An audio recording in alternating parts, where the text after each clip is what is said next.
Hello there guys, welcome to Dino's Vault. Welcome to my first ride review of the 2020 KTM Duke 200, the BS6 model.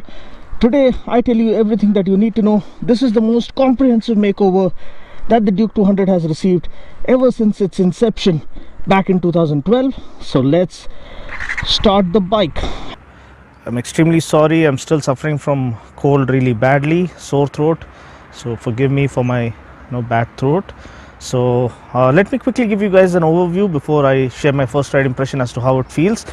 The bike gets a complete design overhaul, which is really good, which is the 1290 Super Duke inspired styling, reminiscent of the Duke 250 and the Duke 390. In fact, it looks absolutely identical to that of the Duke 250. You can see the headlamp design, which is absolutely similar to that of the Duke 250 with the LED DRLs and stuff. And you also have the blackened headlamp with the orange accent, which looks really cool. This is the black and white paint scheme. You also have the orange and black paint scheme. I've done the walk around of both the color schemes. You can watch that walk around video by following the link in the description portion below. And special thanks to KTM Begumpet for allowing me to do this first ride review for you guys. And you can call the number appearing on the screen to get the best deals or other details, booking details about the KTM motorcycles, the new BS6 lineup that has been launched. Now talking about the changes, the powertrain remains the same. It continues to be powered by the same single cylinder 199.5cc fuel injected liquid cooled engine that puts out 25 PS of max power and 19.3 Newton meters of max torque. We get a 6-speed gearbox. The gearbox is now smoother. I've ridden this bike already and I'm doing this walk around after the ride. And you also get a larger 13.5 liter steel tank, which is really good now. It's similar to that of the Duke 250. The seat layout is all new. You get more space for the rider to move around, which is really good. You get an easily accessible pillion seat, which can be accessed by ladies easily now. And the space on offer is also much better. Tail lamp design is all new, reminiscent of the Duke 390 and the 250, and it looks really good when it lights up. The LED turn indicators have always been a hallmark design element and they look really good. There's no need to change them. Another important update is the chassis. Now we get the split steel trellis frame with a bolt-on subframe, just like the Duke 390 and the Duke 250. So this offers more aggressive, more precise and razor sharp handling characteristics when compared to the older gen Duke. And the handlebar is moved closer to the rider, so that's another thing that helps in steering through the chock-a-block city traffic. Another important update to note with the BS6 update is the inclusion of this extra bit of canister. Maybe that's an extra catalytic converter to reduce the sound and to comply with the emission norms. So the new BS6 model, as mentioned before, is more cleaner and greener and puts out lesser emissions and lesser pollution when compared to the BS4 model. You still continue to get the trademark underbelly exhaust, but it now is completely blacked out.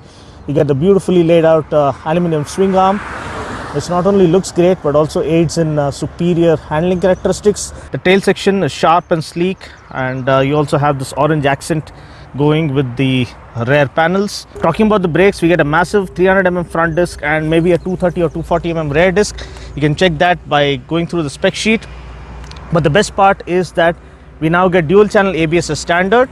Also, you get the chunky inverted front forks from WP Suspension, which offer a superb front end feel and offer great reassurance and confidence while doing higher speeds or tackling sharper corners.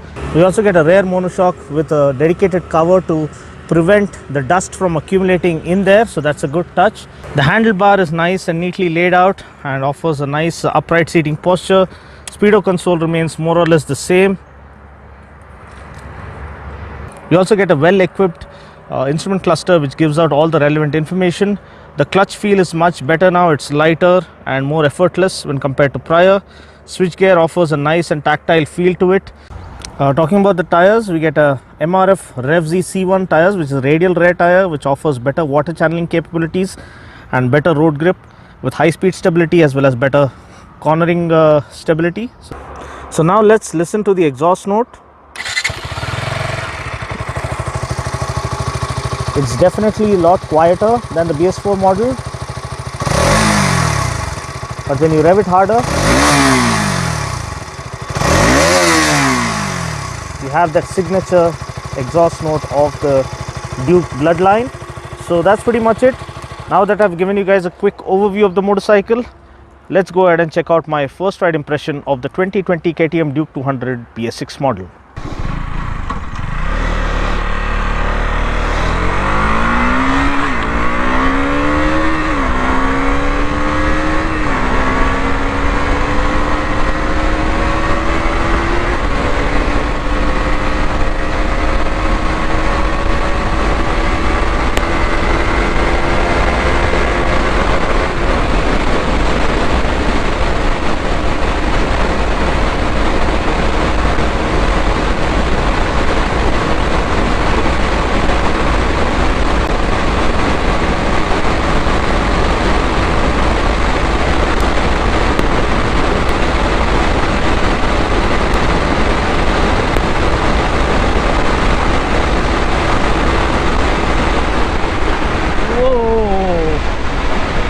So that was a quick fire acceleration test of the BS6 Duke 200. It does around 128 kilometers per hour.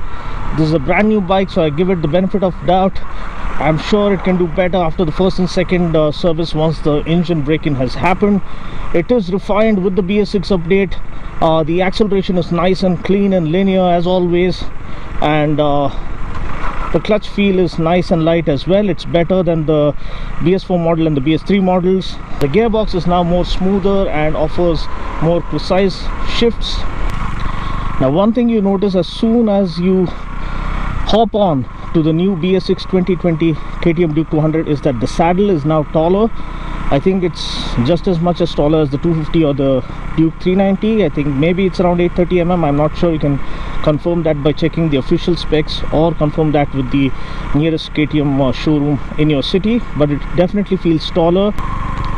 Now I am around 5 feet 7 inches tall, and I can barely tiptoe on this bike. You can see I cannot put my feet flat on the ground, so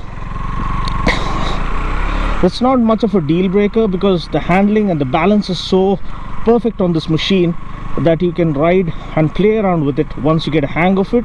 Now this is the complete overhaul that the machine gets. You get the split steel trellis frame with a bolt-on subframe. As a result, the handling is more aggressive and precise, and the control is better when compared to prior. The handlebar is moved further closer to the rider, so you feel more in control whether you're navigating through the city traffic or slicing through a corner or hitting the streets. This handlebar gives you utmost confidence, and perfectly aiding this is the ideally positioned rider foot pegs, which gives you a nice and upright seating posture. You can ride on this all day long. The saddle is not too hard, not too soft, because even overly soft seats tend to give you a butt aches.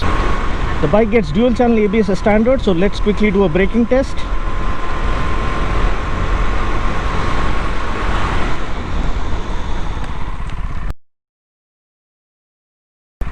Wow, the braking is nice and smooth and very controlled. So the suspension is perfectly tuned. The front end is just about perfect damping settings. It offers great high speed stability, great cornering stability. The rear one is slightly on the softer side, but that adds on to offering more comfort while riding through the city streets, and you can stiffen it if you're going to ride it on the tracks.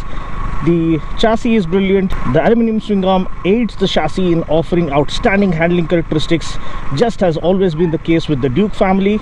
So what KTM have done with the BS6 update is that they've made the engine more refined.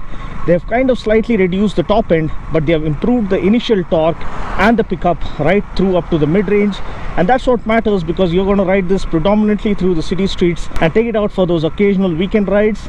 The bottom end and the mid-range is where you have all the fun happening, and the top end has been slightly curtailed. Maybe it will break free after the second and third service, but initially all the fun and the riding pleasure lies low down in the RPM range and up to the mid-range. The heat management has improved with the BS6 update as well. I came riding through the chock-a-block city traffic, and I have to tell you that the heating is really well managed now. The Duke 200 2020 BS6 model carries forward the legacy of the Duke 200. It's fast, it's intense, the acceleration is clean and linear and smooth. Refinement has been further fine-tuned. The Super Duke design and the new livery looks absolutely stunning, and I'm sure this is just the right kind of upgrade that all the KTM Duke fanboys were hoping for the Duke 200. Cheers to the decade of legacy that's gone past, and cheers to the decade of legacy that lies ahead, courtesy of the Duke 200. Well, I guess this wraps up my review of the 2020 KTM Duke 200 BS6 model. I'll catch you guys in the next video. Until then, take care, God bless, and ride safe.